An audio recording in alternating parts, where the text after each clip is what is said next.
समन्वय सेवा संस्थान द्वारा प्रत्येक वर्ष वर्षावास की पावन अवधि में तपस्यारत भिक्षु संघ को आमंत्रित कर संघदान एवं पावन संघ के आशीर्वाद के साथ समन्वय महोत्सव आयोजित किया जाता है।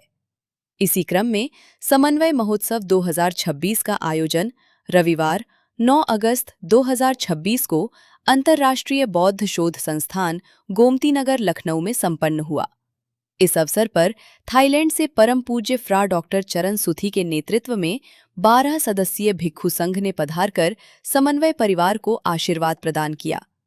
भारत की ओर से पूज्य भिक्षु ज्ञानालोक, पूज्य भिक्षु बोधिरतन एवं पूज्य भिक्षु कौशल बोधि जी की गरिमामयी उपस्थिति रही। महोत्सव के प्रातःकालीन सत्र में थाईलैंड से पधारे पावन भिक्षु संघ द्वारा सर्व कष्टनाशक महापरित्राण पाठ का सामूहिक पाठ किया गया।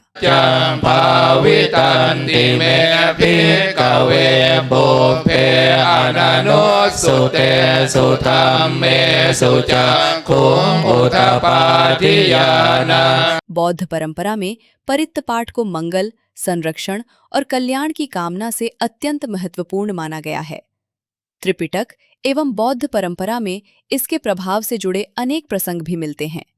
इस पावन अवसर पर समन्वय परिवार द्वारा भिक्षु संघ को श्रद्धापूर्वक संघदान अर्पित किया गया और उपस्थित श्रद्धालुओं ने पुण्य लाभ प्राप्त किया। वातावरण बुद्ध वंदना, धर्म भावना और मैत्री की मंगल भावना से ओतप्रोत रहा। महोत्सव के पूर्वाह्न सत्र में आचार्य राजेश चंद्रा के मार्गदर्शन में युद्ध की विभीषिका में बुद्ध की प्रासंगिकता विषय पर संगोष्ठी आयोजित हुई। श्री अमृत प्रकाश, श्रीमती किरण बाला चौधरी, श्री MP सिंह एवं प्रोफेसर राम नरेश चौधरी ने अपने विचार रखे।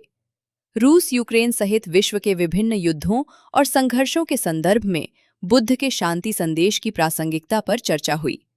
संगोष्ठी का सर्वसम्मत निष्कर्ष रहा कि बुद्ध का शांति, करुणा और मैत्री का संदेश आज भी उतना ही प्रासंगिक और सार्वभौमिक है।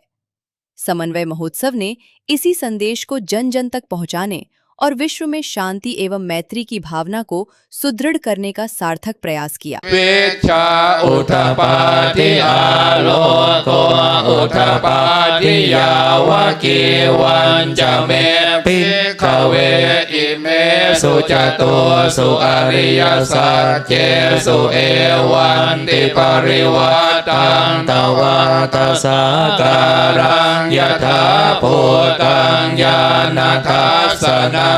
सुविशोत्थं अहोसिने वतावहं भिक्खवे सथेवके लोके समारके सब्रह्मके समन ब्रह्मणिया पचाय सथेव मनुष्याय अनुत्तरं सम्मा सम्पोथिं अभिसम्पोतो पंचन्य सिंहतो चको मे भिक्खवे इमे सुचतोषु अरिय सत्येषु एवन्ति परिवर्तं तवत साकारं यथा भूतं ज्ञानदर्शनं सुविशुद्धं अहोसियं भिक्खवे सथेवके लोके समारके सभामके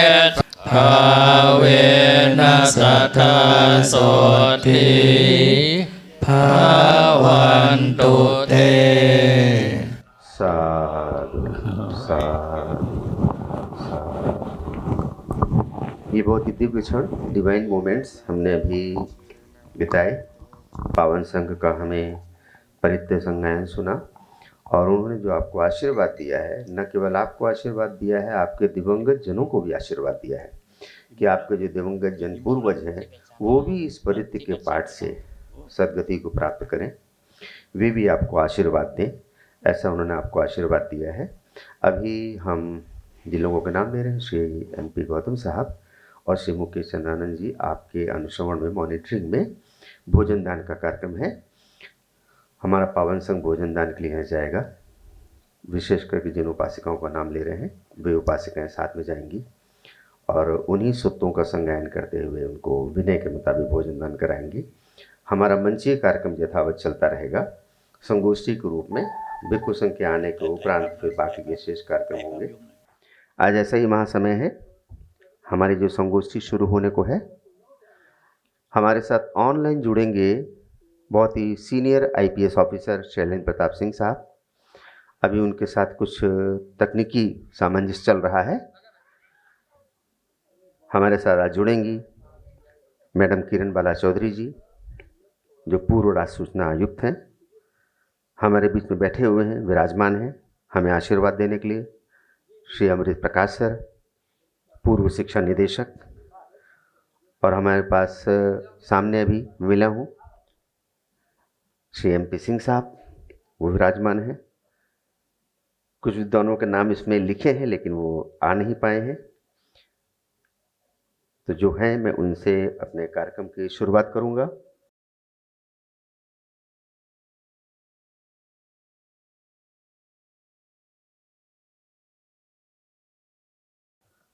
हाँ, आपकी जानकारी के लिए बताएं, आप देख रहे हैं कि भगवान की प्रतिमा जो सामने रखी है, वो प्रतिमा के बगल में एक मंदिर का प्रतिकृति रखी है। ये मंदिर महाबोधि महाविहार है, बोध गया का महाबोधि महाविहार, जहाँ भगवान बुद्धत्व को उपलब्ध हुए। बोध गया में हर साल 2 दिसंबर से 12 दिसंबर 10 दिन के लिए इंटरनेशनल त्रिपिटक चैंटिंग होती है, जिसमें भगवान के मौलिक सूत्र जो पाली सूत्र हैं त्रिपिटक, उनका 10 दिन तक संगायन होता है। जैसे अभी आपने थाई संघ का संगायन सुना है, ऐसे वहाँ सुबह और शाम के सत्र में, एक सत्र में आप थाई संघ के द्वारा संगायन सुनेंगे, तो एक सत्र में आप वियतनामी संघ के द्वारा संगायन सुनेंगे, एक सत्र में आप श्रीलंकाई संघ के द्वारा संगायन सुनेंगे, फिर आप श्रीलंकाई वियतनामी संघ के द्वारा सुनेंगे, कंबोडियाई के द्वारा सुनेंगे। सारे दुनिया के जो बौद्ध हैं वो 10 दिन के लिए बोध गया में इकट्ठा होते हैं। यह आयोजन पिछले 10 साल से चल रहा है, मैं क्षमा चाहूँगा, पिछले 21 साल से चल रहा है, सन 2006 से चल रहा है। हर 2 साल के लिए इस आयोजन का कोई एक देश आयोजक होता है, चीफ ऑर्गेनाइजर होता है। वो जब चीफ ऑर्गेनाइजर होता है तो उस अवधि में वो सारे विश्व के आए हुए बौद्ध भिक्षुओं के लिए स्पॉन्सरिंग करता है, उनको भोजन कराता है। जो भी संभव स्पॉन्सरिंग होती है वो स्पॉन्सरिंग करते हैं। दान के रूप में पूरे महाविहार की फूलों से सज्जा करते हैं। कोई वहाँ, पिछले साल मैंने देखा कि बैठने के आसन लोगों ने दान किए। कहते हैं ये कुदरत का सरल सा नियम है, उसको बहुत ज़्यादा गुणा भाग से समझाने की ज़रूरत नहीं है। आप मुट्ठी भर गेहूँ धरती को दे दो, वो बोरा भर गेहूँ आपको वापस करती है। ये कुदरत का नियम है। आप चुटकी भर फूलों के बीज धरती को दे दो, वो आपको फूलों की बगिया वापस करती है। कहने की आवश्यकता नहीं है, it happens, naturally it happens. भगवान क्या कहते हैं कि जैसे घर में आग लग जाए तो आग लगे हुए घर में इंसान क्या करता, कीमती सामान उठाकर घर के बाहर फेंकने लगता है। कीमती सामान उठा के घर के बाहर फेंकने लगता है, चाहे कीमती डॉक्यूमेंट हो, चाहे कीमती ऑर्नामेंट हो, और जो बाहर फेंक दिया वही बच जाता है। ऐसे भगवान बुद्ध के वचन है कि ये संसार तृष्णा की आग में जल रहा है, जो दान कर देते वही बचता है। जो दान किया बस वही बचता है। जो घर के अंदर रहा, हम भी तो जलेंगे और वो भी एक दिन जलेगा। दान प्रतिफल के रूप में बहुगुणित होकर फल देता है। निर्भर करता है कि आप दान किस भूमि में कर रहे हैं। पत्थर में बीज डालो और उपजाऊ भूमि में बीज डालो, कहाँ फलित होगा? तो ये जो भगवान के वचन है ना कि जब हम शील समाधि प्रज्ञा संपन्न साधुओं को दान देते हैं, तो जो हम शील समाधि प्रज्ञा संपन्न व्यक्ति को या व्यक्तियों के संघ को दान देते हैं, वो बहुगणित होकर फलवान होता है। भगवान जब वैशाली में भूखमरी पड़ रही थी, दुर्भिक्ष पड़ा था, अकाल पड़ा था, और ऐसे समय जब भगवान वहाँ अपने संघ के साथ गए तो वहाँ के लोगों ने भगवान का विरोध किया। हम वैसे ही भूखों मरे पड़े हैं और आप यहाँ अपने संघ को लेके आ गए, हमें खाने के लाले पड़े हैं, आपके संघ को हम कहाँ से खाना खिलाएंगे, कहाँ से भोजन दान देंगे। भगवान बुद्ध क्या कहते हैं कि मैं अभी और अभी से पूर्व के अनेक जन्मों में देख रहा हूँ, एक कलछी भात के दान से, एक कलछी भात के दान से मैं किसी को दरिद्र होते नहीं देख रहा हूँ, लेकिन एक कलछी भात के दान से दरिद्रों को सम्राट होते हुए देखा है। एक कलछी भात के दान से दरिद्रों को सम्राट होते हुए देखा है। दान ऐसे फल देता है। मैं जो बता रहा हूँ कि ये जो विहार की रेप्लिका आपके सामने रखी है, पिछले 21 साल से बोध गया में इंटरनेशनल त्रिपिटक चैंटिंग चल रही है, और आज की तारीख तक हर 2 साल के लिए कोई एक देश उसका आयोजक देश होता, चीफ ऑर्गेनाइजर होता, होस्टिंग कंट्री होती। जैसे हर 4 साल पे कोई देश ओलंपिक की होस्टिंग करता है, मेजबानी करता है। पिछले 21 साल से चल रहे इस आयोजन के लिए आज तक कभी भी भारत ने आगे बढ़ के मेजबानी का दावा नहीं किया। हमें करना चाहिए। मैं वियतनाम गया, मैंने वहाँ 1000 रुपया एक्सचेंज कराया, तो 1000 रुपया का मुझे एक्सचेंज काउंटर पे 2,40,000 डैंग मिला। 2,40,000 डैंग। मैं मन में बड़ा खुश हुआ, और ये घटना मैं बार बार लोगों को बताता रहता हूँ। बड़ा खुश हुआ कि आज मैं अपने मित्रों के लिए बहुत सारे गिफ्ट खरीदूंगा। गिफ्ट खरीदने के बाद में पहले चाय पानी कर लेते हैं। एक रेस्टोरेंट में बैठे चाय और पानी, सच में लिटरली चाय का और एक बोतल पानी का ऑर्डर दिया। चाय पी ली, पानी पी लिया, मेरे पास 2,18,000 डैंग का बिल आया। तात्पर्य कहने का ये कि जिस देश की मुद्रा इतनी वीक है कि भारत का 1000 वहाँ 2,40,000 डैंग हो जाता है। ये मैं 2023 की बात बता रहा हूँ, 3 साल पहले की। अभी और ज़्यादा होता होगा क्योंकि मुद्रा का अवमूल्यन होता है। उस देश ने भी भारत में आयोजित हो रहे त्रिपिटक चैंटिंग का मेजबानी किया। आप सोचें कि आपको अपनी बिटिया की शादी करनी हो, अपने शहर से दूसरे शहर में जाके करनी हो, तो वहाँ बैंड बुक करना, वहाँ कैटरिंग बुक करना और होटल सब बुक करना कितना महंगा पड़ता है। वियतनाम का व्यक्ति यहाँ आकर यहाँ के आयोजित हो रहे कार्यक्रम में कितना उसके लिए खर्चीला होगा, लेकिन भारत ने आज तक सोचा नहीं। ये समन्वय सेवा संस्थान ने सोचा कि भारत को त्रिपिटक चैंटिंग की मेजबानी लेनी है, और इसकी हमने 6 दिसंबर को बोधिसत्व बाबा साहेब की पुण्यतिथि पर 2022 में घोषणा की कि 2025 और 26 में भारत त्रिपिटक चैंटिंग का चीफ ऑर्गेनाइजर देश होगा। पिछले साल भारत ने मेजबानी किया, इस साल ही भारत मेजबानी कर रहा है। लेकिन खाली घोषणा से काम नहीं होता ना, साथ में ये भी घोषणा किया कि समन्वय सेवा संस्थान की तरफ से 50 लाख का दान त्रिपिटक चैंटिंग के लिए रहेगा। वो सारे दानदाता आज यहाँ मौजूद हुए हैं। उन दानदाताओं को आज आशीर्वाद के लिए हमने बुलाया कि महासंघ के द्वारा उनको आशीर्वाद मिले। उनको अभिनंदन करने के लिए हमने यहाँ आमंत्रित किया। उनको हम मोमेंटोज देकर अभिनंदन देंगे। तो बताना ही चाह रहा हूँ कि पिछले साल समन्वय सेवा संस्थान ने वहाँ पे 50 लाख का दान किया महासंघ को। इस साल समन्वय सेवा संस्थान की योजना, ये महाविहार का जो रेप्लिका है, इसको हम 10 फुट का बनवा रहे हैं, और इसमें हम पंचशील के रंग की रस्सियाँ बांधकर रथ के रूप में शोभा यात्रा में 2 तारीख को लेके चलेंगे, 2 दिसंबर को। ये खाली उसकी रेप्लिका अभी बन रहा है, ये बनने में समय लगता है। तो इस बार की हमारी योजना ये है। तो हम अपनी संगोष्ठी की आज की शुरुआत करते हैं बड़े औपचारिक रूप से, और कहने का आवश्यकता नहीं, भी तकनीकी खराबी के कारण हमारे साथ एक आईपीएस जुड़ने को हैं ऑनलाइन, वो भी हम देखते हैं। फिलहाल हम आमंत्रित करेंगे अमृत प्रकाश सर को। अमृत प्रकाश सर, यहाँ वैज्ञानिक विवेक, अनुभव और विश्वास पे आधारित बातें होगी, और अनुभव ही सबसे बड़ा एविडेंस है। मैं सबसे पहले नारी शक्ति की बात करूंगा। नारी नर्क का द्वार नहीं है, स्वर्ग का द्वार। बोलिए, कम से कम आप लोग तो बोल लीजिए। नारी स्वर्ग का द्वार है। नारी अबला नहीं है, शिव शक्ति है। अष्ट शक्तियों को जागृत कीजिए और विश्व में अपना नाम स्थापित कीजिए। क्लियर हुई बात? तो कम से कम ताली तो बजा लीजिए।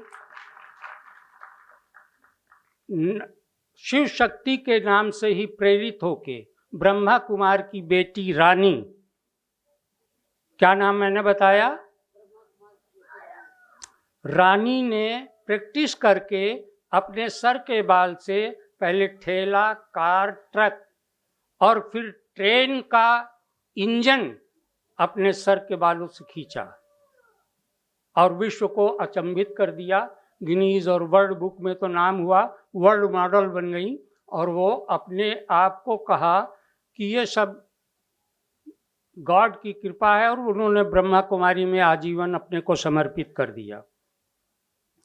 जब स्मृत रहती है कि ये देवियां हैं, तो वृत्ति, दृष्टि, सृष्टि सब रूहानियत में बदल जाती है। बात क्लियर हुई? नहीं हो पाई। जब हमें ये पता लग गया कि इनके अंदर इतनी शक्तियां हैं, तो हम इनको कभी बुरी नज़र से या अबला की नज़र से नहीं देखेंगे, सब रूहानी नज़र से, दैवी शक्ति मानते हैं। बात क्लियर हुई? 2 एक्सरसाइज है, आप सब बताइएगा। पिछले हफ्ते में किसको क्रोध, चिंता, दुख,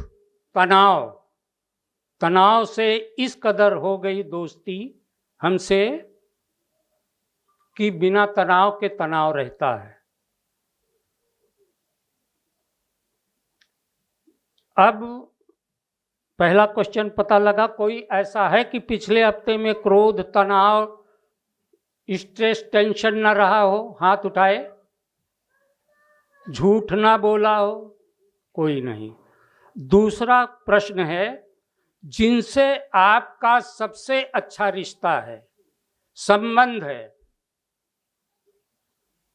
आप उनको याद कीजिए। पहले 1 को याद कीजिए, फिर 2 को, फिर 5 को। याद किया? यस और नो? हैं?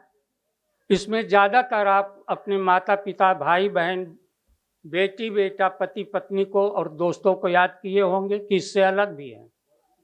इससे अलग नहीं है। अब बताए, भगवान बुद्ध को सवेरे से आप लोग रट रहे हैं और भगवान भी कहते हैं, और कहीं भी 5वें तक में आपने उनको जगह नहीं दी। ताली बजाने की बात नहीं है।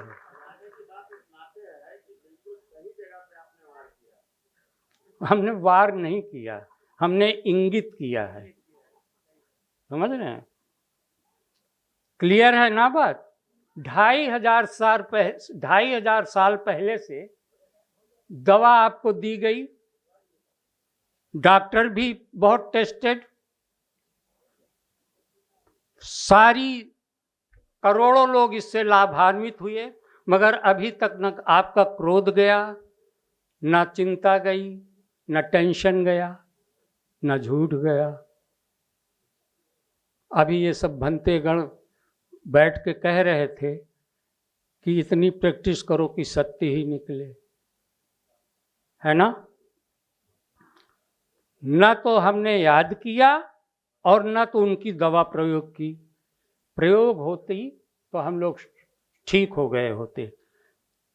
कन्फ्यूजन कभी हमेशा कटी पतंग की तरह होता है। जहाँ पॉजिटिव और निगेटिव की बात हो, वहाँ हमेशा पॉजिटिव के पक्ष में रहिए।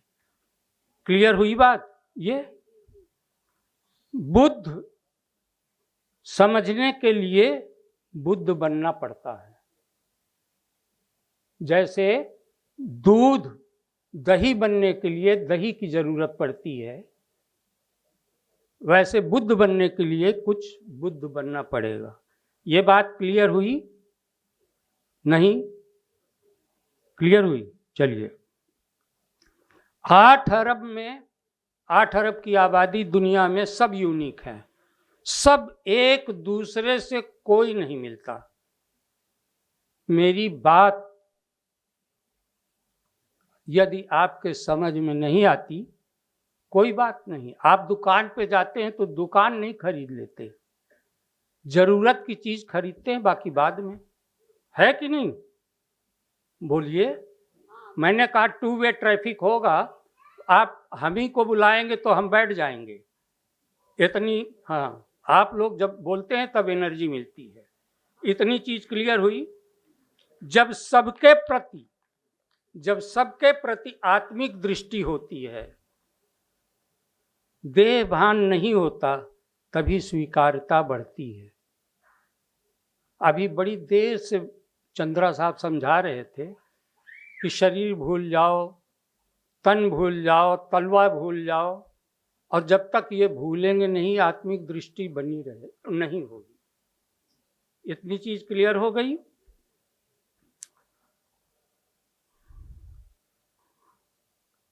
फिर दूसरा प्रश्न आता है, जब आप यूनिक हैं, आप अपने को स्वीकार करते हैं? मैं काला हूँ, गोरा हूँ, शेड्यूल कास्ट हूँ, पंडित हूँ, ठाकुर हूँ, हमेशा परेशान रहते हैं। अपने को, पड़ोसी को स्वीकार करते हैं? नहीं। ब्राह्मण, हिंदू, मुस्लिम, सिख, ईसाई को स्वीकार करते हैं? शायद नहीं। ब्राह्मण, क्षत्रिय, वैश्य, शूद्र, पासी, चमार, धोबी, भंगी, अहिर, गरेड़िया, सबको स्वीकार करते हैं? नहीं। बोलिए, नहीं ना। तभी तो बुद्ध जी कहते हैं, बुद्ध बाबा कहते हैं, तुम अपने में जलते हो और मुझको इस विश्व युद्ध की विभीषिका में बैठा रहे हो कि शांत कर दो। प्रश्न उनका सही है कि नहीं? हम आपस में जलते हैं और बुद्ध जी से कहते हैं कि विश्व युद्ध की विभीषिका को शांत कर दो। हम आमंत्रित करते हैं मैडम किरण बाला चौधरी जी को। ये हमारे संस्थान के लिए बड़ी बहन है। आप राज्य सूचना आयुक्त रही हैं, कमिश्नर रही हैं। अलावा इसके आपके समाज में विविध रूपों में सेवा कार्य रहता है। पिछले दिनों आपने हमको बताया कि आप कैंसर पीड़ित बच्चों के लिए वहाँ पर हॉस्पिटल में भोजन दान करती हैं, कुछ सेवा करती हैं। आपके सौजन्य से फिर हमने भी वहाँ पर ऐसा किया। हम आमंत्रित करते हैं किरण बाला जी को, आप आएँ और हमें आशीर्वाद दें। वार्षिक अधिवेशन एक औपचारिक कार्यक्रम नहीं होता है, बल्कि पूरे वर्ष की आपकी सेवा यात्रा का मूल्यांकन करने और अपनी उपलब्धियों पर संतोष व्यक्त करने और कमियों से सीख लेने तथा आने वाले वर्षों के लिए नए संकल्प का भी समय होता है। समन्वय शब्द एक अपने आप में एक संदेश है। क्या है कि इसका अर्थ है कि विचारों का समन्वय, समाज के विभिन्न वर्गों का समन्वय, पीढ़ियों का समन्वय और सबसे बढ़कर मानवता का समन्वय। मैं राजेश जी और उनकी टीम को साधुवाद देती हूँ कि उन्होंने लाखों लोगों को संगठित किया है और इतने बड़े संघ के माध्यम से भारत और देश विदेश में भी बुद्ध के संदेश को पहुंचा रहे हैं निरंतर, और पहुंचाया है और पहुंचा भी रहे हैं। मैं इस अपने संगठन के लिए पहले भी मैंने ये बात कही थी कि जिस समाज का कोई दल नहीं होता, जिस समाज का कोई दल नहीं होता, उसके पास कोई बल नहीं होता, और जिसके पास बल नहीं होता उनकी समस्याओं का कोई हल नहीं होता। आज जब विश्व युद्ध हिंसा, आतंक और वैमनस्य की चुनौतियों से जूझ रहा है, तब भगवान बुद्ध का संदेश पहले से अधिक कहीं प्रासंगिक है, क्योंकि दुश्मनी का अंत दुश्मनी से नहीं बल्कि प्रेम और करुणा से ही संभव होता है। युद्ध केवल सीमाओं को नहीं बल्कि मानवता, हमारी संस्कृति, हमारे भविष्य को भी घायल करता है। आज आधुनिक हथियारों ने युद्ध को पहले से भी अधिक विनाशकारी बना दिया है। अंतर्राष्ट्रीय मंचों पर बार बार हमारे यशस्वी प्रधानमंत्री माननीय नरेंद्र मोदी जी ने भारत को बुद्ध की धरती के रूप में ही हमेशा प्रस्तुत किया है। उन्होंने कहा कि भारत युद्ध नहीं चाहता, वो सिर्फ बुद्ध का संदेश देता है। और हमारी प्रदेश सरकार भी इसमें बहुत कार्य कर रही है, क्योंकि जो बौद्ध हमारे उत्तर प्रदेश में जितने भी बौद्ध धरोहरें हैं उनको संरक्षित भी कर रही है। और भी हाल ही में यूनेस्को में ये जो धम्मेक स्तूप है उसको अपनी उसने सूची में शामिल भी किया है। और उस स्थान पर महात्मा बुद्ध ने अपना प्रथम उपदेश भी दिया था। क्योंकि समय की कमी भी है और लोगों को भी बात करना है, मैं अपनी इन 4 पंक्तियों के साथ अपनी बात भी समाप्त करूंगी। और श्री राजेश चंद्रा जी और उनकी टीम को हृदय से आभार भी व्यक्त करती हूं कि मुझे आप समय समय पर अपने कार्यक्रमों में आमंत्रित करते हैं और बुद्ध को जानने का, बुद्ध के संदेश को समझने की सहायता भी करते हैं। मैं बस अपनी 4 लाइनें लास्ट करके अपनी बात खत्म कर रही हूँ कि धम्म के पथ पर चले जो, धम्म के पथ पर चले जो वो पथिक सत्का रहे, धम्म के पथ पर चले जो वो पथिक सत्सा रहे, लाख मतभेदों में रहकर भी वो एक मत का रहे। और हमने गौतम बुद्ध से सीखी है जीने की कला, ये तन रहे राजाओं जैसा, मन तथागत सा रहे। नमो बुद्धाय, जय भीम, जय भारत। इस समय जो मशहूर युद्ध चल रहे हैं, जो स्पोरेडिक वे में चलते रहते हैं, रुकते हैं, थमते हैं, ईरान, अमेरिका और इज़राइल का चल रहा है। एक बार तो ये धमकी दे दी गई कि स्टोन युग में पहुंचा दिया जाएगा। स्टोन युग का मतलब ये है से आज से करीब 10,000 क्या बल्कि लाख वर्ष पूर्व पे हमारी सभ्यता चली जाए। लेकिन उसका क्या नतीजा हुआ? कुछ नहीं हुआ। अल्टीमेटली वहाँ पर शांति स्थापित हुई। बुद्ध भगवान शांति के पुजारी थे और शांति का ही वो पाठ पढ़ाते थे। जब उन्होंने राजकाज छोड़ करके सत्य की खोज में निकल गए तो राजा तो कोई रहा नहीं, क्योंकि उनका राज्याभिषेक तो हुआ नहीं था। वो तो कम उम्र में ही राज छोड़ करके चले आए थे। तो उनके ऊपर एक राजा ने आक्रमण किया।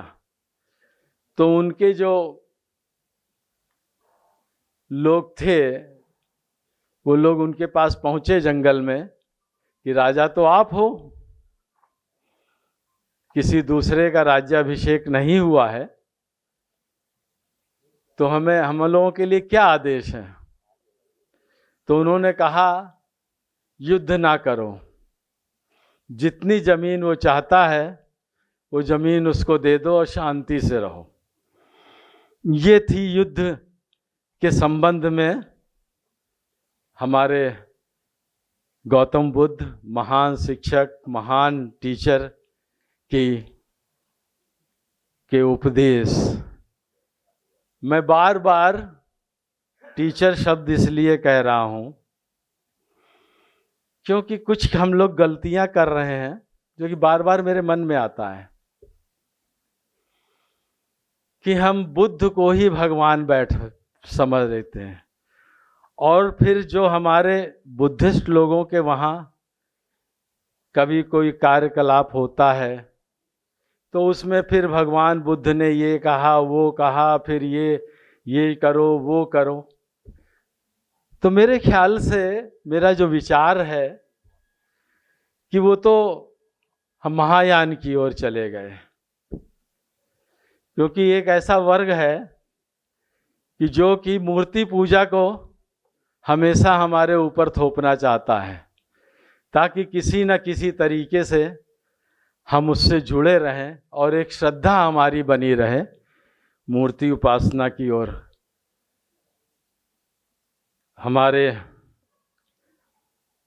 बाबा साहब भीमराव अम्बेडकर जी ने भी ये कहा था कि मेरी पूजा कभी न करना। अगर पूजा करोगे तो फिर तुम उसी लाइन पे चले जाओगे। जो कार्य हैं आपके, सम्यक विचार हैं, उस पर आप अमल करिए, सही दृष्टि रखिए, सुशील बनिए, ज्ञान प्राप्त करिए, तभी आप गौतम बुद्ध के सिद्धांतों पर चल सकेंगे। एक और हमारे महान नेता थे, नाम लेना वर्तमान परिस्थितियों में उचित नहीं होगा। उन्होंने नॉन अलाइंड मूवमेंट चालू किया था कि हम किसी के साथ युद्ध में शामिल नहीं होंगे, यानी कि शांति के पुजारी। वो शांति के पुजारी थे, लेकिन उनको धोखा किसने दिया? जहाँ पर कि बुद्धिज्म था। इसका मतलब वो लोग भी बुद्ध के सिद्धांतों पर नहीं चल रहे थे। अब युद्ध नहीं, बुद्ध की आवश्यकता है, एक नारा लगा हुआ है। लेकिन क्या हम उसको अमल कर पा रहे हैं? वर्तमान युद्ध का जो मैंने नाम लिया, क्या हम उनसे दूर हैं? नहीं है। क्या हम बुद्ध के सिद्धांतों पर चल रहे हैं? नहीं चल रहे हैं। नॉन अलाइनमेंट मूवमेंट के अनुसार बुद्ध के सिद्धांतों पर हम नहीं चल रहे हैं। अभी सबसे बड़ा जो एक आंदोलन हुआ, मेरे ख्याल से अब तक का भारत का सबसे बड़ा आंदोलन जो हुआ, जंजी, उसको भी दीप्ते ने चलाया। और मुझे लगता है कि वो गौतम बुद्ध के सिद्धांतों पर चलता है। उसने शांतिपूर्वक उस युद्ध को चलाया, उस आंदोलन को चलाया, और उसे विजय मिली। इन्हीं शब्दों के साथ ये मेरे विचार थे। आप लोग उससे सहमत असहमत हो सकते हैं, और मैं महाथेरे जी लोगों का हार्दिक अभिनंदन और धन्यवाद व्यक्त करता हूं कि आप थाईलैंड से आए। एक बार थाईलैंड में भी गया था, वहाँ पर आप लोगों ने बुद्ध के काफ़ी मंदिर बना रखे हैं, मैं बड़ा प्रभावित हुआ था। आप लोगों में जो एक हमें डिवोशन मिलता है, डिवोशन, वो हमने अन्य धर्मों में नहीं देखा। इसके लिए मैं फिर यही कहूँगा, अभी मैं पढ़ रहा था कि हीनयान के बाद जो आपका सेक्ट है वो सबसे पुराना है, महायान बाद में आया। तो आप बुद्ध के ज़्यादा करीब हो, इसके लिए बहुत बहुत बधाई और आप लोगों का नमन करता हूँ। धन्यवाद।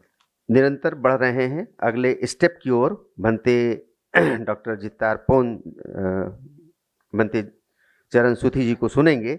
उसके पहले हम एक फिल्म देखेंगे। उस फिल्म देखने के पहले ये जो चल रही फिल्म है, इस फिल्म को हम विराम की ओर लेके चल रहे हैं। हमारे बीच में मंच पर मौजूद हैं प्रोफेसर रामनरेश चौधरी साहब। आज का जो विषय है,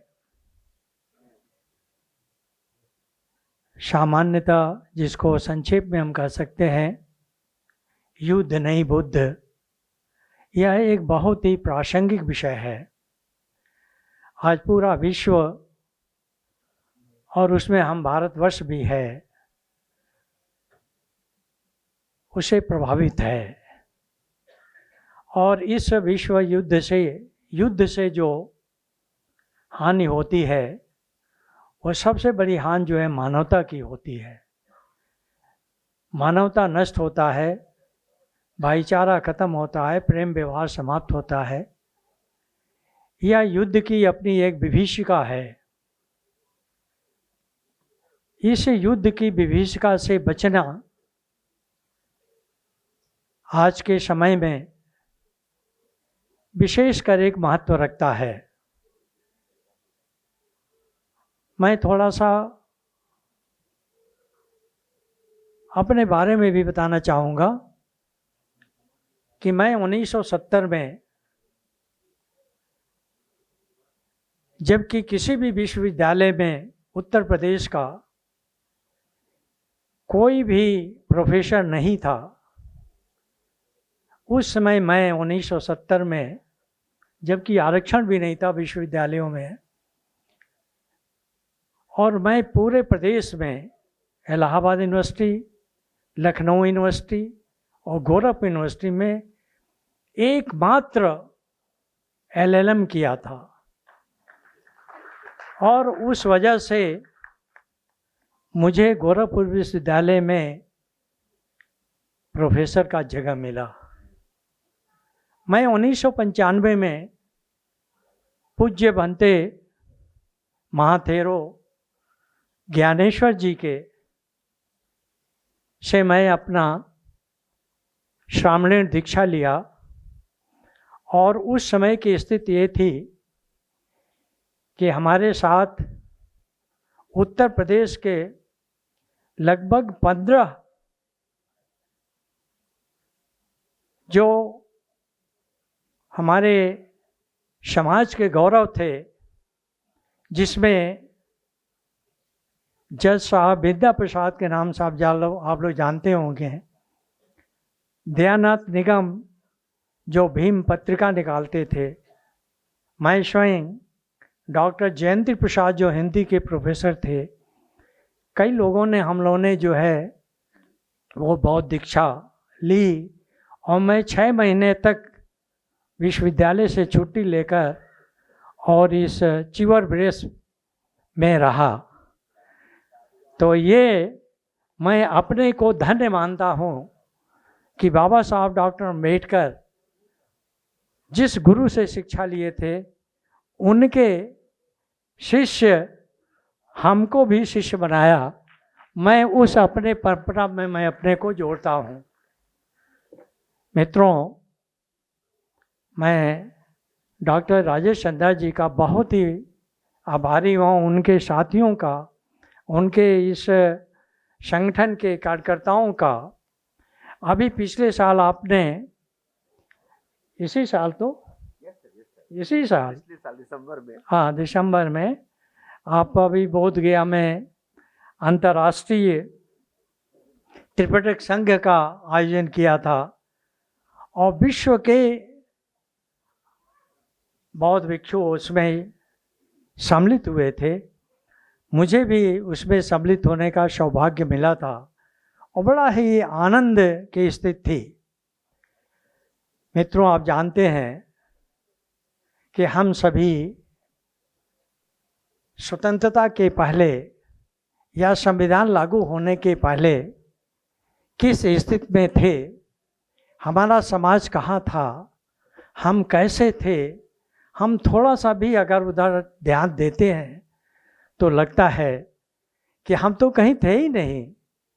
ना तो हम शिक्षा जगत में थे, ना तो हम धार्मिक जगत में थे, ना तो हम सामाजिक जगत में थे, ना तो हम आर्थिक क्षेत्र में थे, कहीं भी नहीं थे। क्यों? क्योंकि ऐसा उस समय की सामाजिक व्यवस्था थी। उस समाज हमको इस सभी से दूर रखा, और हमारे समाज की जो जिंदगी थी, जो जीवन था, वो जानवरों से भी बदतर स्थिति थी। धन्य है बाबा साहब डॉक्टर अम्बेडकर, जिन्होंने इस समाज को शक्ति दिया, इस समाज को आंखें दी, इस समाज को रोशनी दिया, और उस रोशनी का ये फल है कि आज हम लोग इस रूप में दिखाई दे रहे हैं। नहीं तो कोई पूछने वाला नहीं था इस समाज को। बड़ा ही अभी भी विकट समय है। एक समय आज हमारे जो बाबा साहब डॉक्टर अम्बेडकर ने जो हमें आरक्षण का अधिकार दिया, आरक्षण से जो हम लोग आज इस स्थान पर दिखाई दे रहे हैं, उस आरक्षण पर हमला हो रहा है। एक समय था कि एक समाज जो है वो 100% आरक्षण लिया हुआ था, चाहे सामाजिक हो, चाहे आर्थिक हो, चाहे धार्मिक हो, 100% उनके पास था। और आज वो फिर ये प्रयास में है कि वो 100% आरक्षण हमारे पास आ जाए और ये समाज जहाँ था ये समाज वहीं चला जाए। जो हजारों वर्ष की जो जलालत थी, उस जलालत में फिर हमको ले जाने का प्रयास इस समय किया जा रहा है। इससे आप सभी को सावधान रहने की जरूरत है। मित्रों, हमारे विद्वान वक्ताओं ने जो भी बात कही है कि धर्म की आवश्यकता है, धर्म से ही शांति हो सकता है, बौद्ध धर्म से ही शांति हो सकता है, ये तो बाबा साहब डॉक्टर अम्बेडकर ने भी यही बात तो कही संविधान में, हमें युद्ध नहीं चाहिए, बुद्ध चाहिए। इसी को तो बाबा साहब डॉक्टर अम्बेडकर ने संविधान में जो है रूल ऑफ लॉ दिया, विधि का शासन दिया। विधि का शासन क्या है? यही तो समानता है, यही तो समतामूलक समाज की एक परिकल्पना उन्होंने दिया, जो हमें संविधान के द्वारा जो उन्होंने फंडामेंटल राइट दिया, directive principles of state policy दिया, ये सभी जो है वो शांति का तो ही मार्ग है।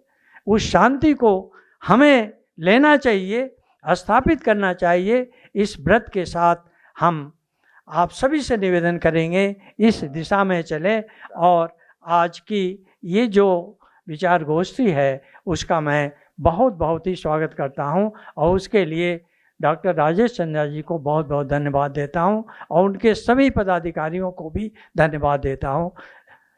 जय भीम, जय भारत। हमारे सामने संबोधित थे प्रोफेसर रामनरेश चौधरी साहब। हमने प्रबुद्ध लोगों के वचन सुने। अभी हमारे इस कार्यक्रम का वो सत्र शुरू होने वाला है जो सबसे महत्वपूर्ण और आकर्षक है। हम इस सत्र की शुरुआत में एक फिल्म देखेंगे।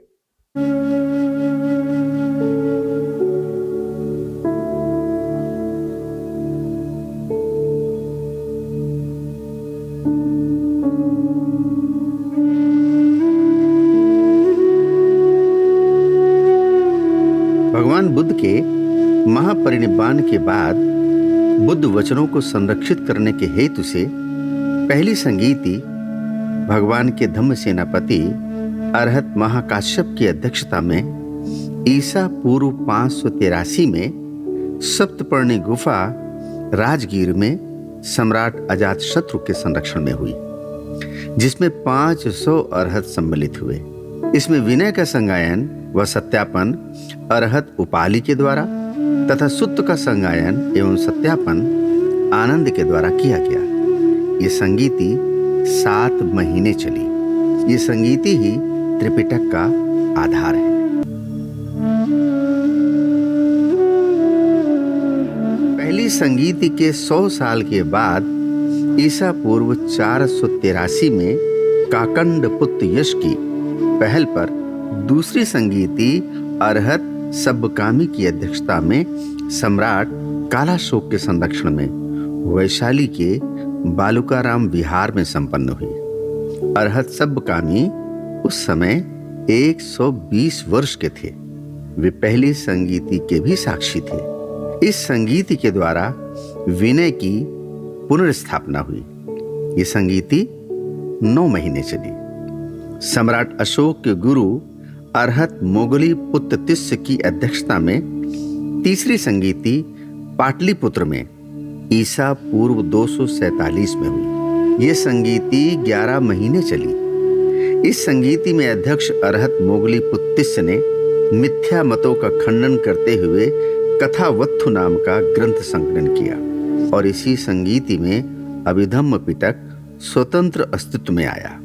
इस संगीत के उपरांत सम्राट अशोक ने अरहतों के 9 मंडल समस्त जम्बूद्वीप में भेजे और बुद्ध धम्म दूरस्थ यूनान, अफगानिस्तान से लेकर संपूर्ण दक्षिण पूर्व एशिया के देशों में व्याप्त हो गया।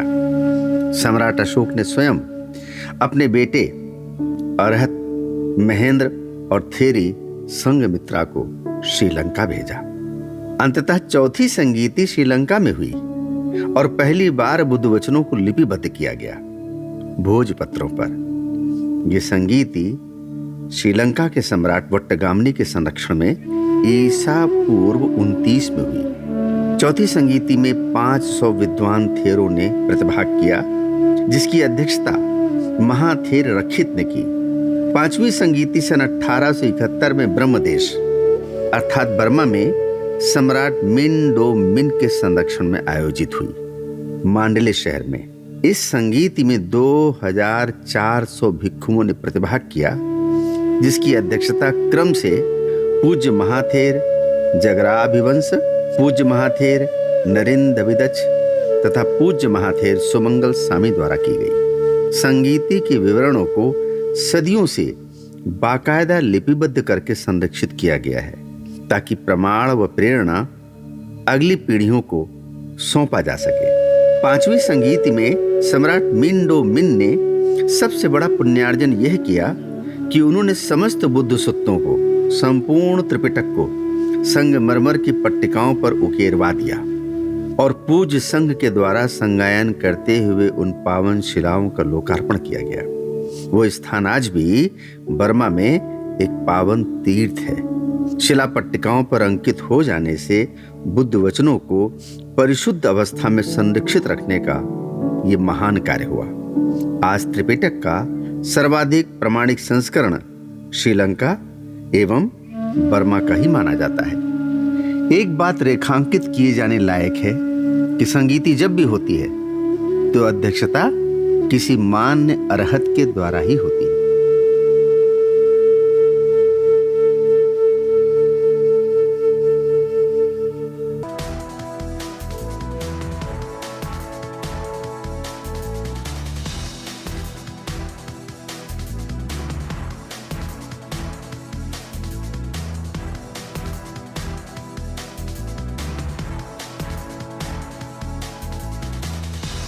मुझे खुशी ये हो रही कि इसका नामकरण हमने किया है, पूज्य बनते ज्ञानालोक जी ने किया है, और बड़े धार्मिक तरीके से, धार्मिक तरीके से, और इतनी कुशाग्र बुद्धि की ये बेटी है, एक दिन में इसने धम्मपालन गाथा याद की है।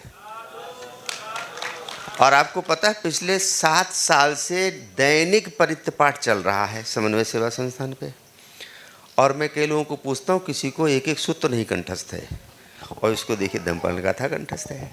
तो कौन सी क्लास में पढ़ती है बिटिया? Senior KBC. Senior KBC. और क्या नाम है? डी। और तुम्हारा क्या नाम है? नायशा गौतम। बहुत ही बढ़िया। तो अभी क्या सुनाएगी? धम्मपालन गाथा। शाबाश, सुनाइए। नमो बुद्धाय जय भीम। मेरा नाम नायशा गौतम है। मैं आपको सुनाने जा रही हूँ धम्मपालन गाथा। जिसको नहीं आता वो हाथ जोड़ के सुनता रहे, जिसको आता मेरे साथ गाए।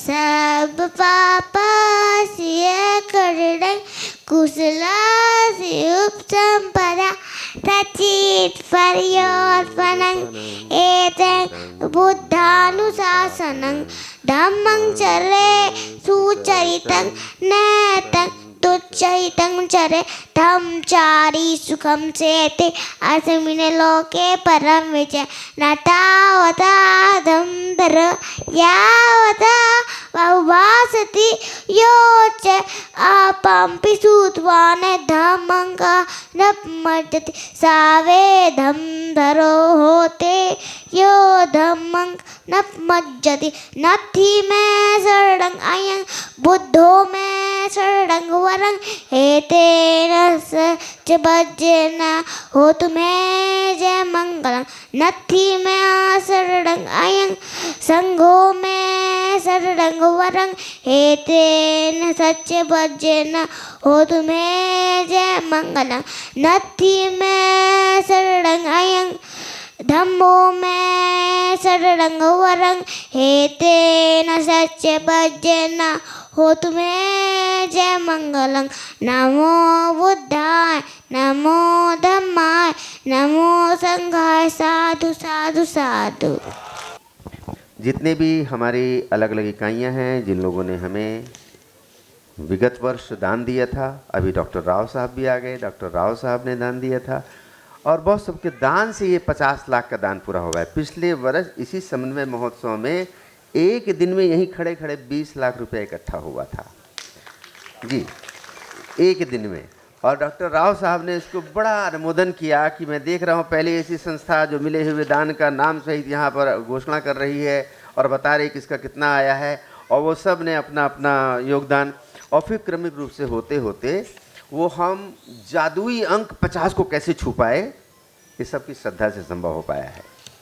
तो हम जिस का नाम लेंगे इकाई वार, वो इकाई मंच पर आएंगे और मैडम नीलम चंद्रा जी, मुकेश जी, आप अवधेश जी मदद करेंगे, मंच पर आएंगे और उनको ये संघ आशीर्वाद सहित एक मोमेंटो देंगे।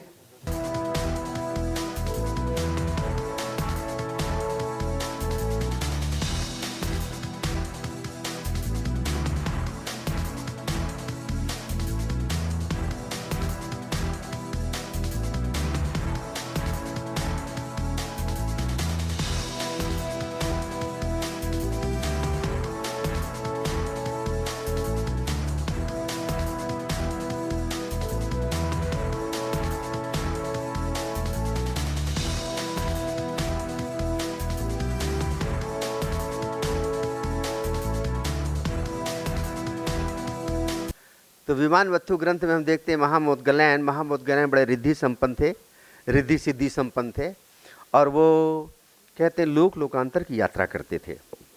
लोक लोकांतर की यात्रा करते समय वो कभी देवों के पास पहुंचते थे, कभी नरक लोक में पहुंचते थे और पूछते थे तुम्हारे किस कर्मों के कारण तुम यहाँ हो, कौन सा कुशल कर्म है कि तुम्हें इतना वैभव मिला है, कौन सा ऐसा कर्म है कि तुम इतने कष्ट में पड़े हो। तो ऐसे किसी एक देव के साथ उनका संवाद मुझे याद आ रहा है।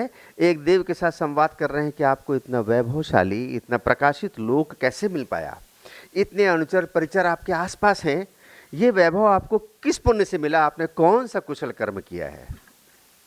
वो देव कह रहे हैं मैंने कोई पुण्य कर्म नहीं किया। कुछ लोग पुण्य कर्म कर रहे थे, मैंने खाली साधु साधु साधु कहा था। अच्छा काम करने वाले की प्रशंसा करना, एप्रिशिएट करना, ये भी जल्दी लोगों से नहीं हो पाता है, क्योंकि हमारा कहीं अंदर का ईगो हर्ट होता है। इसने किया, हम तो कर नहीं पाए, इसके पास होगा अनाप शनाप कहीं से तो कर रहा होगा। लेकिन हमने सबको कहा अपने गुल्लक इकट्ठा करो। गुल्लक में बच्चे इकट्ठा कर रहे हैं, लाला के दे रहे हैं, तो इसका भी बड़ा अनुमोदन होता है। भिक्षुओं को पात्र के दान करने का, जो भिक्षुओं को पात्र दान करता है उसके घर के बर्तन कभी खाली नहीं रहते, हमेशा अन्न धन से भरे रहते हैं। जो भिक्षुओं को चीवर दान करता है उसके पास हमेशा ही अच्छे आभूषण और अच्छे परिधान उसको मिलते रहते हैं। जो भिक्षुओं को कुटी दान करता है, भिक्षुओं का मतलब है जो त्याग तपस्या में लगे हुए हैं, ऐसी जगह दिया हुआ दान वास्तव में फलित होता है। तो 3-4 साल पहले की बात है, राधिका बहन आप कब बनी थी शामनेरी? हैं 23 की बात है। 23 में मुझसे जो है भिक्षुनी धम्मदीना जी ने ऐसे कहा कि हम ये शामनेरी शिविर करने वाले हैं, और शामनेरी शिविर जो है तो हमने उनसे कहा कि इसमें हमें चीवर दान का, सारी भिक्षुनियों को चीवर दान का ये पुण्य लाभ समन्वय सेवा संस्थान को दीजिए। कहने लगे उपासक जी वो हमारा किसी और ने ले लिया है, हमें चीवर कहीं और से मिल रहे हैं, आप कुछ और कर सकते हैं, पात्र कर सकते हैं क्या? तो हमने ये पात्र दान का संकल्प ले लिया कि हम ये पात्र दान करेंगे। अब जब हमने पात्र पता करना शुरू किया तो भारत में ये पात्र कहीं बनता ही नहीं है। ऑनलाइन पता किया तो ये 4,000 से लेके 9,000, 10,000, 11,000 रुपए तक उपलब्ध है, जो थाईलैंड में बनता है या श्रीलंका में बनता है, म्यांमार में बनता है। हमने संकल्प लिया कि भगवान का धम्म तो गया यहाँ से, उनका पात्र भी चला गया। हमें भगवान का पात्र भारत में वापस लाना है। हमने ये पात्र बनाने की मशक्कत शुरू की।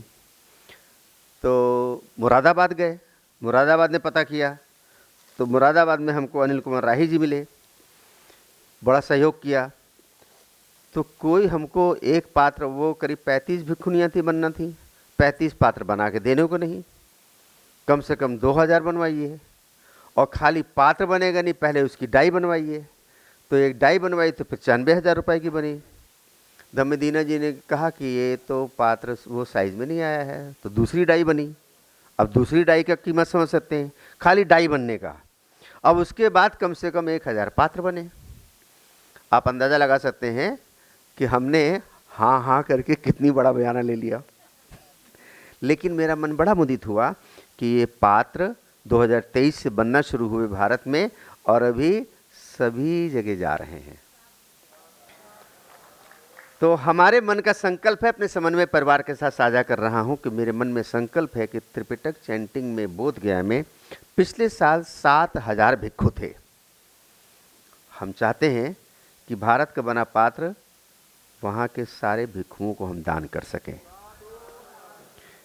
आज ये पात्र ये बॉक्स में अच्छी तरीके से पैक होकर रखे हुए हैं और ये भिक्षु संघ को हम दान कर रहे हैं आज, इसी प्रत्याशा में कि अब वहाँ भी दान कर सकें। जरूरी नहीं कि वहाँ 7000 भिक्षुओं को अकेले दान आपको करना है। 10 पात्र मेरी ओर से, 5 पात्र मेरी ओर से, 40 पात्र मेरी ओर से, ऐसे करके मुझे उम्मीद है भारत का विश्व गौरव होने वाला है।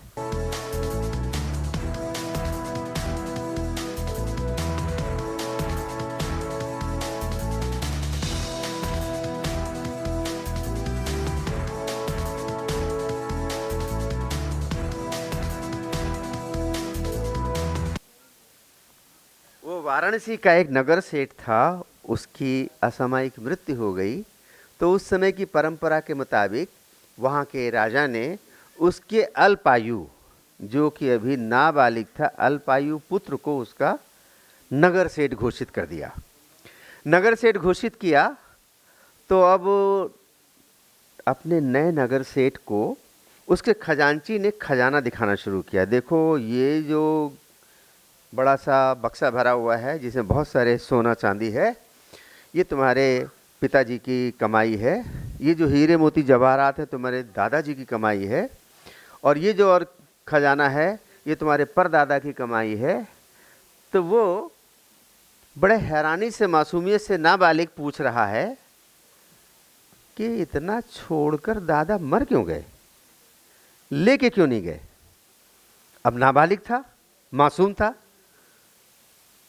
ये परदादा हमारे इतनी सारी दौलत छोड़ गए, चले गए, लेके क्यों नहीं गए। तो अपनी हंसी को छुपाते हुए वो नाबालिग बच्चे को समझाया कि धन लेकर कौन जाता है, साथ में तो खाली धर्म जाता है।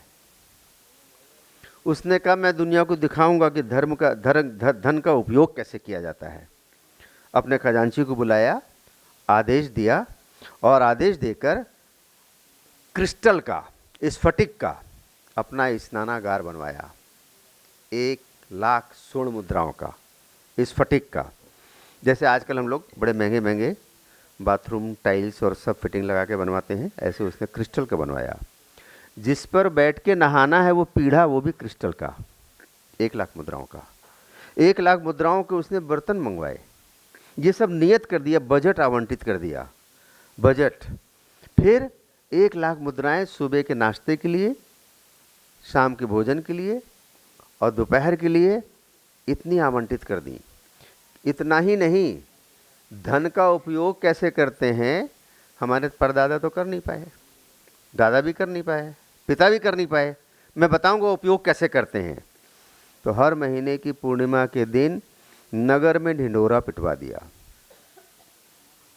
आओ और देखो कि धन का उपयोग कैसे किया जाता है। अब नगर में ढिंढोरा पिट गया तो उस राजमहल जैसी कोठी के चारों ओर मचान के मचान चढ़कर लोग देखते थे और वो अपने स्फटिक के स्नानागार से स्नान करके, 7 नदियों के पानी से स्नान करके, सुगंधित जल से स्नान करके नर्तकियां नृत्य कर रही हैं, वो आकर बैठता था। और जब उसके खाने के बर्तन के ढक्कन खोले जाते थे, जैसा अट्टकथा कहती है कि पूरे परिसर में उसकी सुगंधी व्याप्त हो जाती है, सारे परिसर में सुगंधी। और वो सबके सामने बैठकर खाता है और बताता है धन का उपयोग ऐसे करना चाहिए। हर महीने का ऐसे उत्सव होने लगा। वो उस नगर का स्थापित उत्सव हो गया कि पूर्णिमा के दिन हमें वो गंध श्रेष्ठी का भोजन उत्सव देखना है। गंध श्रेष्ठी उसको बोलते थे, गंध श्रेष्ठी का भोजन उत्सव। ऐसे ही एक पूर्णिमा के दिन दूसरे नगर से एक मित्र अपने मित्र के घर आया। तो उसने पूछा, ये तुम्हारे नगर में आज बड़ा शोर हो रहा है, बड़ा लोग इकट्ठा हैं, बड़ा उत्साह है, क्या बात है? कहा आज हमारे नगर सेठ का भोजन उत्सव है, तुमने कभी देखा? कहा नहीं तो। चलो आज तुमको दिखाते हैं। लेकर गए उसको। जैसे ही प्रति महीने का जैसा उत्सव होता था, वो सुंदर सुंदर वैभवशाली वस्त्रों में आके और सुनहरे सिंहासन में बैठा। उसके सामने सोने और चांदी के चम्मच और थाली लगी, और लोगों ने, परिचरों ने जैसे ही बर्तनों के ढक्कन खोले, सुगंध व्याप्त हो गए। जो पुराने लोग अभी भी जानते हैं कि घी से जो छौंक होती थी, देसी घी की खुशबू 4-5 घरों में जाती थी।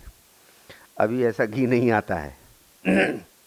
तो वो ऐसे उसकी महक, जब वो खाना खा रहा था, तो जिसमें जिस चीज़ की तृष्णा होती है वो उसके अंदर से पुकारती है। किसी के अंदर भोजन की तृष्णा होती है, तो भोजन की तृष्णा वाला वो मित्र अपने मित्र से कह रहा है, जो दूसरे नगर से आया था, भाई इसका कम से कम एक कौर खाने का मेरा भी मन कर रहा है, एक कौर खाने का मेरा भी मन कर रहा है। उसने कहा तुम सपना ही मत देखो, एक कौर छोड़ो, वो एक दाना नहीं खिलाएगा। कहा क्योंकि हर महीने देख रहे हैं ना लोग, खा रहा है, खिला तो रहा नहीं है। कहा लेकिन इतनी तीव्र तृष्णा, किसी में बड़ी रूप की तृष्णा होती है, किसी में आभूषण की तृष्णा होती है, किसी में परिधानों की तृष्णा होती है। कहते हैं संसार में औरतें किस लिए आती हैं? आदमी कह रहा खाली कपड़े खरीदने आती हैं। अलमारी में कपड़े भरे रहते हैं, लेकिन फिर भी जाते समय क्या है पहनने के लिए, कुछ है ही नहीं है। सभी ऐसे नहीं होती, मेरी वाली बिल्कुल ऐसे नहीं है।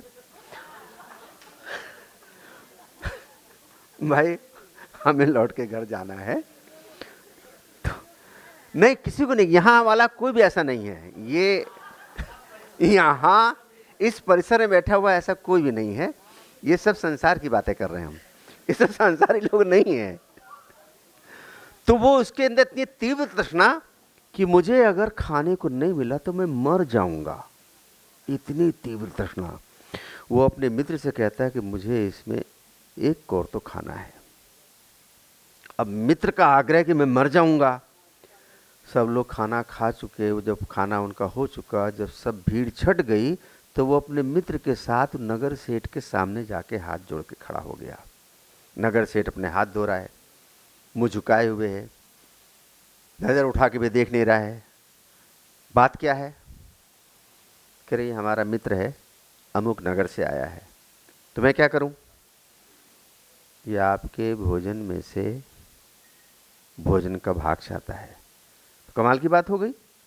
हम ऐसे हर महीने लोगों को भोजन का भाग देते रहे, तो अब तो खा चुके, फिर हमारा कैसे काम चलेगा? जाओ यहाँ से।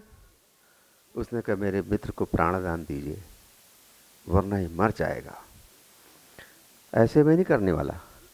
जब उसकी बहुत रिक्वेस्ट हुई, मित्र के लिए, मित्र करता है निवेदन, बहुत निवेदन हुआ, तो उसने एक बड़ी कठोर शर्त रख दी, अगर ये हमारे महल में 3 साल चाकरी करे तो इसको एक समय का भोजन हम दे देंगे। आप सोचिए कि मरता क्या ना करता, और हमारी कामनाएं, हमारी तृष्णाएं हमसे क्या नहीं कराती हैं। इसके लिए भी तैयार हो गया कि हम 3 साल चाकरी करेंगे। उस दिन से वो चाकर हो गया और अपने गांव, अपने घर को, अपने नगर को संदेश भिजवा दिया कि हम नगर सेठ के यहाँ चाकरी करने लगे हैं, हमें काम मिल गया है। सवेरे नगर सेठ के उठने के पहले उठता, रात में उसके सोने के बाद सोता। जो नगर सेठ के यहाँ और भी नौकर चाकर थे, वो भी सब उसी से काम लेते, और वो इतनी तत्परता से, मेहनत से लगा हुआ था कि कोई चूक ना होने पाए, मुझे इसकी एक थाली खाना खाना है। और नगर सेठ ने वचन दे दिया। ये वो समय था जब लोग दिए हुए वचन निभाते थे कि तुम्हें एक थाली भोजन। और करते करते इस कठिन तपस्या को पूरा करते करते उसको 3 साल हो गए। तो आकर खजांची ने सूचना दी। आज वो भक्त भृतिक का, उसका नाम पड़ गया भक्त भृतिक। भक्त भृतिक भोजन का भक्त, खाली खाने का भक्त, उसका यही नाम पड़ गया नगर में कि भक्त भृतिक। उसके 3 साल पूरे हो गए। तो उसने अपने खजांची को बोला, जो जो भी खाना मैं खाता हूँ आज सब उसके लिए भी बनेगा। जैसे सब मेरी सेवा करते मुझे स्नान कराते हैं, आज उसका भी वैसे ही स्नान कराया जाएगा। जो मुझे वस्त्र पहनाए जाते हैं आज उसको भी वही वस्त्र पहनाए जाएंगे। एक मेरी भार्या को छोड़कर सब इसकी सेवा में रहेंगे, मेरे ही बराबर इसको आज भोजन दिया जाएगा। इसने 3 साल वास्तव में मुझे कोई भी शिकायत दिए बिना सेवा की है। आप उस व्यक्ति की कल्पना कीजिए क्योंकि 3 साल से IAS की तैयारी कर रहा हो, कोई कैट की तैयारी कर रहा हो, अलग अलग तैयारियां कर रहे हो और रिजल्ट आ जाए आज मैं उत्तीर्ण हूँ, आज मैं ज्वाइन करूँगा। ऐसे मनोदशा उस व्यक्ति की। बड़ा खुश, उसको नहलाया गया सुगंधित जल से। नर्तकियाँ नृत्य कर रही हैं, उसके सामने थाल रख दिए गए। और जैसे ही थाल रखे गए, जैसा कथा कहती है, सुनते हुए मन रोमांचित होता है। प्रत्येक बुद्ध उसके सामने आके खड़े हो गए, हाथ में पात्र लिए हुए। उनको देखते ही उसका पूरा बदन रोमांचित हो गया कि आज मेरे जीवन में कैसा पुण्यमय दिन आ गया कि मेरे सामने प्रत्येक बुद्ध याचक के रूप में है और हमारे सामने इतना स्वादिष्ट भोजन देने के लिए है। उसने वो थाल उठा के उनके हाथ में रख दी, अपने हाथ से उनको परोसना शुरू किया। सारी साधु साधु करते उनके हाथ में परोस दिया। जब बुद्ध ने अपना हाथ थाल पे कर लिया तब वो घुटने के बल बैठ गया। घुटने के बल बैठ कर कह रहा है, भगवान ऐसा कठोर तप फिर न करना पड़े। एक थाली के लिए मैंने 3 साल कष्ट है, ये जीवन में दोबारा ना आए।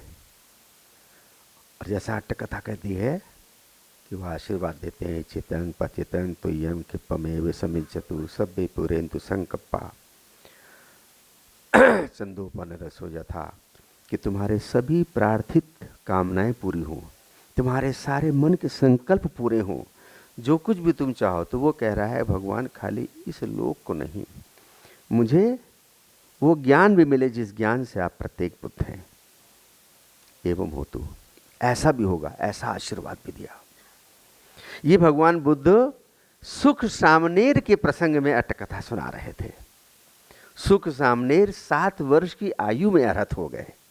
तो 7 वर्ष की आयु में अर्हत हो जाना किस कारण से हो गए?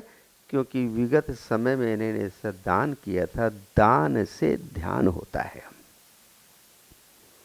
तो जैसे ही उसने सारा अपना दान वो प्रत्येक बुद्ध को किया, तो चारों ओर, वो राजमहल के चारों ओर जितने लोग इकट्ठा थे, सब ने एक साथ में बोला साधु। सारे लोग बोलो जरा। और जहां हजारों लोग साधु साधु करने लगे, तो वो नगर सेठ जो अपने कमरे में था, गंध कुमार, उसको लगा इतना शोर क्यों हो रहा है। लगता है कि वो इतने साल के बाद आज खाने को पाया है, कोई ऐसी हरकत कर बैठा है कि कुछ न कुछ तो हो गया है कि लोग शोर कर रहे हैं। भेजा पता करो क्या बात है। तो बताया कि वो तो उसका अनुमोदन हो रहा है, वो जो 3 साल की कमाई थी उसने दान कर दी। तो वो खुद ही भागा भागा आया, कहा भाई मैं तो हर महीने ढिंडोरा पीट के खाता हूं, हर महीने ढिंडोरा पीट के खाता हूं, मेरे लिए तो कोई साधु साधु नहीं करता। आज इसने दान कर दिया तो साधुवाद हो रहा है। तो उसने 1000 स्वर्ण मुद्राएं उसको दी, कहा इस पुण्य में से पुण्य के भागीदार मुझको ही बनाओ। ये जो त्रिपिटक चैंटिंग चलती है वहाँ हर साल हम जाते हैं, अपनी यथासंभव जो भी दान होता है हम करते हैं, लेकिन मैं हमेशा चाहता हूँ कि इस पुण्य के भागीदार सब बने। जो 50 लाख का पिछले साल दान किया गया उसमें 5 लाख का दान हमारे परिवार से था। वो 5 लाख का दान की बड़ी बात नहीं, क्योंकि सबको दान करो, हम खुद ना करें कैसे होगा, तो सबकी भागीदारी। तो उसने कहा ये हमको भी अपने पुण्य में भागीदार बनाओ। जब उस नगर सेठ के राजा ने सुना कि इसने अपने 3 साल की कमाई प्रत्येक बुद्ध को दान कर दी, तो वो भी 1000 स्वर्ण मुद्राएं दिया। कहा अपने पुण्य में से मुझको भी भागीदार बनाओ। वो भागीदार बन जाए इसलिए दान ले लिया, भागीदार बन जाए इसलिए दान ले लिया। नगर सेठ ने अपनी आधी संपत्ति उसको दान कर दी कि आज से तुम मेरे भाई हो, धर्म के भाई हो। तुमने मुझे सिखाया है कि धन को कैसे खर्च करना है, खा के नहीं खर्च करना है, दान करके खर्च करना है। दान भी उसका एक अंग होना चाहिए। तो भगवान के सामने ये चर्चा होने लगी कि क्या आज दिए दान का फल आज मिलता है क्या? तो भगवान कहते हैं 4 स्थितियां होती हैं तो आज किए दान का आज फल मिलता है। कौन सी 4 स्थितियां? शील समाधि प्रज्ञा संपन्न व्यक्ति या व्यक्तियों का समूह मिले, जिसे संघ बोलते हैं। जैसे ये संघ है, शील समाधि प्रज्ञा संपन्न व्यक्ति या व्यक्तियों का समूह मिले। ऐसे समय आपके पास ईमानदारी से अर्जित किया हुआ अन्न, धन, वस्तु, औषधि, वस्त्र हो, ईमानदारी से अर्जित किया हुआ, और वो 3 साल की मेहनत से अर्जित एक थाली थी।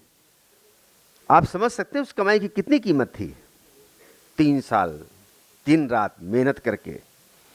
पहली बात तो हमारे सामने ऐसा संघ या व्यक्ति मिले, और दूसरी बात हमारे पास दान की सामग्री हो। तीसरी बात कि दान देते समय हमारा रोमांच हो रहा हो, मन मुदित हो रहा हो, मन में कोई क्लेश ना आ रहा हो। दान देने के पहले, दान देने के दौरान, दान देने के उपरांत मन में किसी प्रकार का क्लेश ना हो। और चौथी बात, हमने जिसको दान दिया है वो दान उसके लिए हितकर सुखकर हो। ऐसा खाना ना दे के अगले के जो है पेचिश चले लगे, पेट झड़े लगे।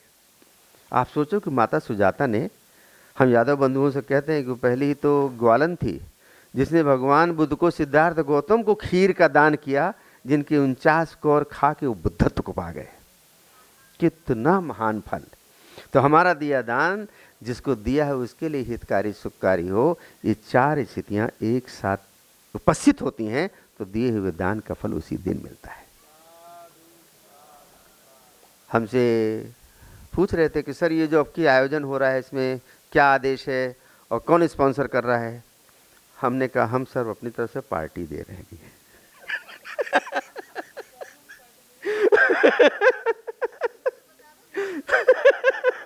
हमारा ये समन्वय परिवार है। तो मैं इसलिए ये बात बताया कि अभी भी मुझसे कई लोगों ने पूछा सर हमें कुछ दान देना है, कहाँ देना है? दान देना है या रसीद बुक है, आप दे सकते हैं। और ये उसके बिना हमें कोई कमी नहीं है आप सबकी कृपा से, लेकिन सब इस पुण्य के भागीदार बने, हम उस काम को कर पाएँ, इसके लिए है। हम आमंत्रित करेंगे। I will invite and request doctor Charan Suthi to for a dhamma talk and then blessing to our sangha, and then after it will be lunch. Dr. Charan Suthi. Arahato samma sambuddhassa namo tassa bhagavato arahato samma sambuddhassa namo tassa bhagavato arahato samma sambuddhassa. Available on Ubasok Ubatika. Today we lucky for lecture Dhamma for few minutes. Okay, तो सारे उपासक उपासिकाओं, आज मैं कुछ minute के लिए आपके बीच में धम्म देशना दूंगा। Today I see many Ubasok Ubasika. Lucknow, Sultanpur, Kanpur, made more than for Buddha Satana तो आज मैंने कानपुर, सुल्तानपुर और अनेक जनपदों से आए हुए लोगों को देखा है जो बुद्ध शासन के लिए दान करते हैं। More, if who more than they will come lit after. तो जो अधिक दान करता है वो अधिक उच्चतर होता जाता है। If more who some have for Upasak Upasika, they have Thilang. If lady, she will beautiful and gentleman, he will handsome after. जो दान करते हैं, जो शीलों का पालन करते हैं, वो अधिक सुंदर भी होते जाते हैं। उनके चेहरे पे सौम्यता होती है, वो स्वस्थ होते जाते हैं। But if who have bhavana or meditation, they will have knowledge more and more. और जो लोग ध्यान करते हैं उनके पास अधिक प्रज्ञा आती है, ज्ञान आता है। But I want to inform for about chanting Dipika last year. तो सबसे पहले मैं पिछले साल के त्रिपिटक संगायन के बारे में आपको सूचना देना चाहूँगा। Including for number 20 year more, a lot of very big from India sponsor. Never any country never compare from first year to 19 year for India sponsor on 20 very big more and more big and chanting Bodh Gaya. तो India. ये पहली बार भारत ने जब इस संगायन को अपना योगदान दिया और भारत मेजबान बना, तो विगत वर्ष बंते जी इसलिए बता रहे हैं क्योंकि ये 2006 जब से चैंटिंग शुरू हुई है तब से त्रिपिटक चैंटिंग के आप मेंबर हैं, त्रिपिटक चैंटिंग काउंसिल के मेंबर हैं 21 साल से। तो कह रहे हैं कि पहली बार इतने लोग भारत में इकट्ठा हुए, वो मुझे बड़ी खुशी हो रही है। I take all country for India. A lot support from Lucknow, Arunachal and Bangalore. So in India did them really big support, big sponsor, 180 lakh for donate for chanting Dipika from second December up to 12 December last year. तो पिछले साल के संगायन में अरुणाचल से, हिमाचल से और बेंगलोर से, कर्नाटक से और लखनऊ ने आप पूरा समन्वय सेवा संस्थान इंडिया ऐसे बोल सकते हैं। तो कुल मिलाकर 180 लाख रुपया विगत वर्ष दान में संग्रह होकर आया और पहली बार ऐसा हुआ। Number one for Lucknow. Number one for Lucknow. और लखनऊ को बता रहे हैं कि नंबर 1 रहा है। बंते जी चूंकि समन्वय सेवा संस्थान को लखनऊ से जानते हैं, इसे लखनऊ कह रहे हैं, लेकिन इसको आप अपने मन में अनुवाद कर लीजिए, ट्रांसलेट कर लीजिए। समन्वय सेवा संस्थान भारत की सभी इकाइयों के लिए कहा जा रहा है। For Lord Buddha say, if who walking the right way, they will be happy. If who walking the long way, they will misery. तो भगवान बुद्ध के ऐसे वचन हैं कि जो लंबी यात्रा करते हैं वो थक जाते हैं। Walking, na? हाँ, walking, yes. If what the people from Lucknow and all India, last year a lot of people for support. First time I start from first year chanting Dipika. Only last year, very big full main temple, full Bodh Gaya. But India, a lot people, a lot donate, a lot support for Pico International chanting Dipika. तो मैं 2006 से देख रहा हूँ, तब इतने लोग नहीं होते थे, लेकिन पिछले साल जब भारत ने इसको आयोजन किया, भारत मेजबान रहा, तो पूरा महाबोधि अनेक लोगों से भरा हुआ था। पहली बार इतने लोग इकट्ठा हुए। First, I want to say about Wang Mo little. For Wang Mo who take from America, she first sponsor. They have policy. I asked her, why you really younger lady, why you come to support in India? तो okay. तो मुझे वांगमू के बारे में थोड़ा बताना चाहिए। जब 20 साल पहले उसने ये आयोजन शुरू किया तो सब उसको बोलते थे तुम अभी युवती हो, इतनी युवा हो और तुम सब इस सब कामों में क्यों लग गई हो, अभी तुम भारत में धम्म के उत्थान के लिए इतना काम कर रही हो। Her father from Tibet and her mother from France. And her father told her, "What you help, you bring Buddha Satana, return to India." तो वो तिब्बती पिता और फ्रांसीसी माँ की बेटी, उनके पिता ने ऐसा आदेश किया कि तुमको भारत में बुद्ध शासन पुनर्स्थापित करना है, उस आदेश से वो काम कर रही हैं। After that, she studied from first year. That time, for per day only 2 lakh for lunch for everything. First year. जब पहली बार ये संज्ञान हुआ था 2006 में, तो उस समय सिर्फ 2 लाख रुपया सभी के भोजन दान के लिए आवश्यक पड़ा था और 200-250 लोग इकट्ठा हुए थे। For last year per day $20,000. A lot of.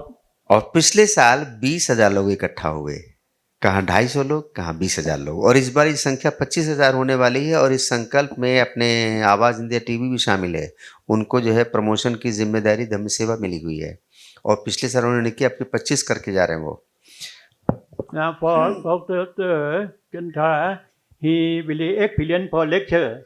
He success Dhamma and history Buddha in Bodh Gaya. He examined last year. He will expert first class. तो ये राजेश चंद्रा ने वहाँ पे बोध गया में घोषणा की थी कि भारत आयोजक देश होगा, और पिछले साल भी आपने वहाँ पर अपना धम्म व्याख्यान दिया था। Very nice. He very good got first class Dhamma and Buddha Vinaya. That he examination last year.